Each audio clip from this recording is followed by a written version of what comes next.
Hello student, आज हम लोग चलिए एक छोटा सा क्वेश्चन और डिस्कस करते हैं वेक्टर कैलकुलस का। और ये सब क्वेश्चंस भी एग्जाम में देखने को मिलते हैं, है ना। क्वेश्चन क्या है जी, देखिए तो क्वेश्चन है हमारे पास। देखिए यहाँ पे बहुत ही छोटा सा क्वेश्चन है।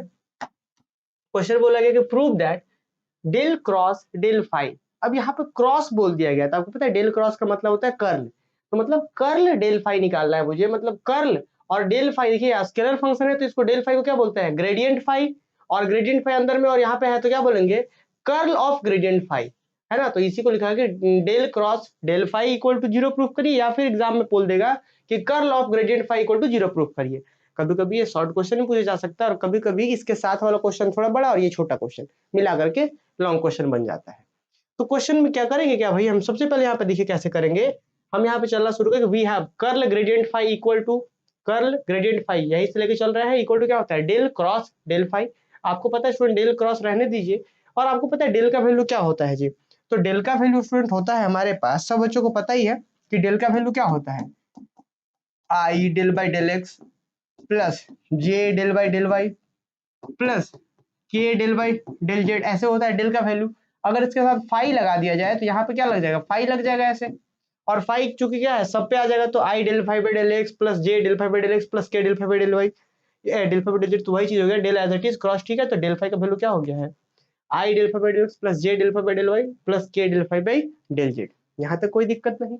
अगले स्टेप में आपको पता होगा कि इस डेल का मतलब क्या होता है जी। एक स्टेप अगर हम यहाँ पे और आपको यहाँ पे इधर साइड में लिख दे इसको एक स्टेप और, तो इस डेल का वैल्यू क्या होता है, तो इस डेल का वैल्यू होता है स्टूडेंट, देखिए इस डेल का वैल्यू होता है i del by del x plus j del by del y plus k del by del z. ये हो गया इस डेल का वैल्यू। इसका क्रॉस प्रोडक्ट निकालना है किसके साथ, इस पूरे के साथ, मतलब i del phi by del x plus j del phi by del y plus k del phi by del z, इस तरीके से।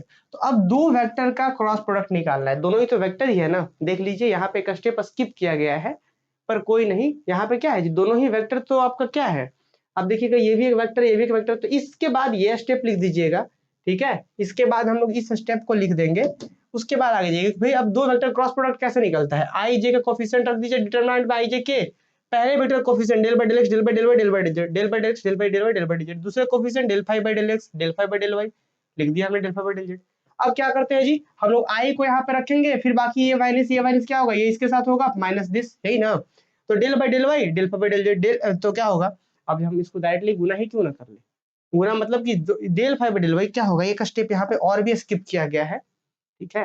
पर कोई नहीं, आप लोग चाहते तो स्टेप यहाँ पे और बढ़ा सकते थे, क्या बढ़ा सकते थे, ऐसे लिखते कि this is equal to i coefficient में क्या कि डेल बाई ऐसे कर रहा है, किसके साथ हो रहा है, del phi by del z के साथ। ये हो गया हमारा एक, इसको इससे हम ऑपरेट कर दिए। तो अब फिर माइनस क्या करेंगे, माइनस, अब ये इसके साथ ऑपरेट होगा तो क्या होगा, डेल बाई डेल जेड और साथ में del phi by del y, और ये फाइनली आई के साथ है ये।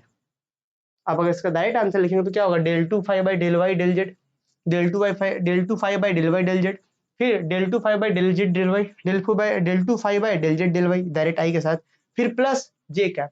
तो जब जे के साथ ओपन करते हैं तो हमें पता है, जब देखिए जब हम लोग जे के साथ ओपन करते हैं तो हमें पता है जे के साथ ओपन करते हैं तो क्या होता है। देखिए तो जब जे के साथ ओपन करेंगे तो ये वैनिस, देखिए जे के साथ ओपन करेंगे तो ये वैनिस होगा क्या। फिर उसके बाद अब इधर से नहीं होगा, आपकी इधर से होगा, क्योंकि हम प्लस में ओपन कर रहे हैं यहाँ पे। तो क्या होगा, ये इसके साथ तो del two phi by del z del x या डेल एक्स डेल जेड एक ही बात होता है यहाँ पे। फिर माइनस में ये, तो del two phi by del x del z यहाँ पे।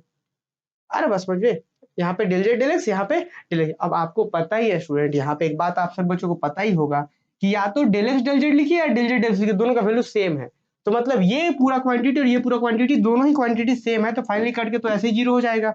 यहाँ पर भी सेम, दोनों ही सेम होती है, कट के तो जीरो। सेम तीसरा वाला जब जैसे ओपन करेंगे के से ओपन करेंगे तो ये भी दोनों जीरो, तो फाइनली कितना आएगा, जीरो। तो इस तरीके से हमने छोटा सा क्वेश्चन था, हमने यहाँ पे जीरो प्रूव कर दिया। तो मुझे लग रहा है कि बातें आप लोग समझ पा रहे होंगे। एक स्टेप यहाँ पे स्किप है तो इसको जरूर लिख दीजिएगा, यहाँ से भी चाहे तो एक स्टेप और आप आगे बढ़ा करके लिख सकते हैं। तो इसका फाइनल आंसर जीरो ही आ रहा है। किस तरीके से आ रहा है समझा आपने, उम्मीद है किस तरीके के क्वेश्चन आपको समझ में आ गए होंगे। बाकी मिलते हैं अगले क्लासेस में अगले किसी क्वेश्चन के साथ, ठीक है।